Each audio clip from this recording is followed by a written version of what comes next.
नवरात्रों की अगर मैं 9 दिन की बात करूँ तो इन 9 दिनों के अलग-अलग क्या महत्व हैं?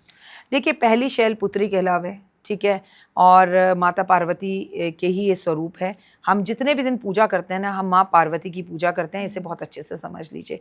जब हम शैलपुत्री की पूजा करते हैं तो हमारा चंद्रमा बहुत मजबूत होता है, हमारा मन स्ट्रॉन्ग होता है, हमारी लाइफ के अंदर खुशियाँ मिलती हैं। आप चंद्रमा को स्ट्रॉन्ग करने के लिए तो दुर्गा की पूजा करना शुरू करते हो ना, 9 ग्रह स्ट्रॉन्ग होते हैं।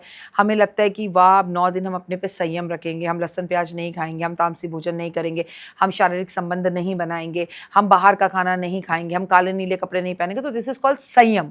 मौसम बदल रहा है, उस पर हम संयम कर रहे हैं। अगर हम ब्रह्मचारिणी की बात करें तो वो आपको डिसिप्लिन सिखाती है। कहते हैं ना कि माँ ब्रह्मचारिणी एकदम तपस्या करती हैं भगवान की। और चंद्र जो शैलपुत्री है, उन्होंने चाहा कि मेरा विवाह शिव से हो। अब शिव से विवाह कैसे हो भैया? शिव से विवाह करना है तो क्या करना पड़ेगा? तपस्या करनी पड़ेगी। तो ब्रह्मचारिणी बनो और ब्रह्मचारिणी बनकर तपस्या करो। पहली शैलपुत्री करावे, दूसरी ब्रह्मचारिणी, तीसरी चंद्रघंटा। चंद्रघंटा के मस्तक पर अर्ध चंद्रमा है और वो खड़ी हुई है सफ़ेद, एकदम तपस्या के रूप में खड़े होकर मन को कंट्रोल करने वाली, चीज़ों को बेहतर करने वाली, आपको बुद्धि देने वाली कि भाई तपस्या करूं कैसे, उसके लिए बुद्धि तो चाहिए। बुद्धि होगी तो करूंगी। आप पहली शैलपुत्री का, दूसरी ब्रह्मचारिणी, तीसरी चंद्रघंटा, चौथी कुष्मांडा। कुष्मांडा सूरज को अच्छा करती है। आपकी कुंडली में जो सूर्य है वो अच्छा होता है। पूरी संसार में एक अपनी मंद मंद मुस्कान से उन्होंने खुशी भर दी। और कहते हैं सूर्य के अंदर अगर कोई देवी वास करती है तो वो कुष्मांडा है। और इन देवी को प्रसन्न करने के लिए ना हम कुम्हड़े की, यानी कि कद्दू की बलि देते हैं। माँ को कद्दू अर्पण किया जाता है। स्कंद। अब क्या हुआ, मन में तपस्या करी कि मैं शादी करूं, किससे करूं? शिव से करूं। तपस्या करने के लिए ब्रह्मचारिणी बन के निकल गई, ठीक है? चंद्रघंटा बनकर तपस्या करी, हाँ, कुष्मांडा बनकर अपनी तपस्या को सूरज की तरह अपने आप को तपाया।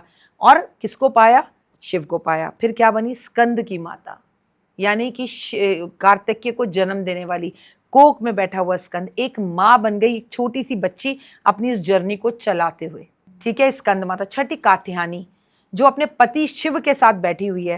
कात्यायनी मंदिर जाइए दिल्ली में, सिंदूर अर्पण होता है, मीठा पान और शहद भोग लगाया जाता है। अगर अपने पति के साथ अपने संबंधों को अच्छा करना है और अपने पति के साथ वो जीवन को, सुख को भोगना है, तो आपको कात्यायनी की पूजा करनी चाहिए। लेकिन जब हमारा जीवन अच्छे से चल रहा हो, मैं और तुम तपस्या कर कर चल रहे हो, तो राक्षस तो आते हैं ना जीवन में। फिर क्या बन जाएगी? कालरात्रि, महिषासुर का वध करने वाली। जब गुस्से में आए तो अपनी जीभ को लपलपा कर दुश्मनों को खत्म करने वाली महागौरी। बिल्कुल शांत चित्त, काला पूरा शरीर हो गया। शिव ने अपनी गंगा की धार माँ के ऊपर फेंकी तो वो महागौरी बन गई। एकदम शांत चित्त हो गई, एकदम सुंदर खूबसूरत। अब दुश्मनों का मैंने वध कर दिया, अब मैं फिर वही सौम्य बच्चों की माँ बन गई। सिद्धिदाती, 9वीं माँ, सभी सिद्धियों को देने वाली। कौन सी ऐसी सिद्धि है तमन्ना जो तुम्हें चाहिए? तुम्हें अपने चक्र एक्टिवेट करने हैं, तुम्हें बहुत ज़्यादा पढ़ना है, तुम्हें दुश्मनों का हनन करना है, तुम्हें अपने बच्चों का पालन पोषण करना है, अपने पति पे आई हुई बलाओं को टालना है। सिद्धि से सभी सिद्धियां मिलती हैं। ये मैंने तुम्हें माँ के 9 दिन की जर्नी का 9 रूप बताया।